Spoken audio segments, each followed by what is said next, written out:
وخاتم النبي محمد وآله وصحبه أجمعين. أما بعد، فأعوذ بالله من الشيطان الرجيم. بسم الله الرحمن الرحيم. ورفعنا لك ذكرك. میری قابل صد احترام سہیلیوں اور میری پتہ نصیب ماؤں اور بہنوں،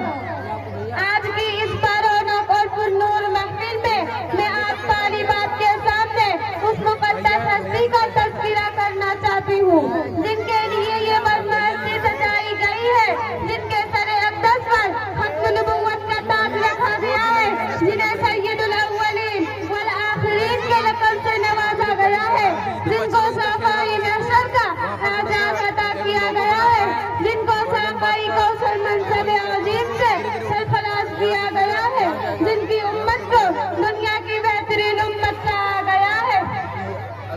جن کے نام کو اللہ تعالیٰ نے اپنے نام کے ساتھ ہر جگہ ذکر کیا ہے، یعنی آج ہم آپ کے سامنے مدنی تاجدار آقا نامدار شفیع المذنبین رحمت العالمین کشتی ملت کے ہونہارے کو نیند میں سب سے انوکھے، سب سے نرالے، رب العالمین کے دلارے، عبد المطلب کی آنکھوں کے تارے، دائی حلیمہ کے جگر کے تارے، عبداللہ کے لفظ جگر، آمنہ کے نور نظر، احمد مصطفیٰ محمد مصطفیٰ صلی اللہ علیہ وسلم کی شان اقدس کو بیان کرنا چاہتی ہوں۔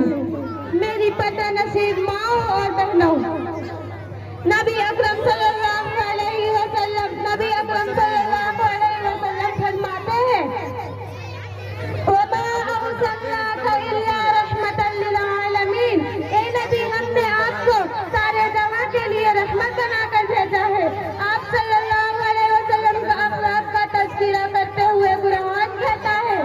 وَإِنَّكَ لَعَلَىٰ خُلُقٍ عَظِيمٍ، اے نبی بے شک آپ اخلاق کے اعلیٰ مرتبہ پر فائز ہیں۔ آپ صلی اللہ علیہ وسلم کے کمالات کو بیان کرتے ہوئے قرآن کہتا ہے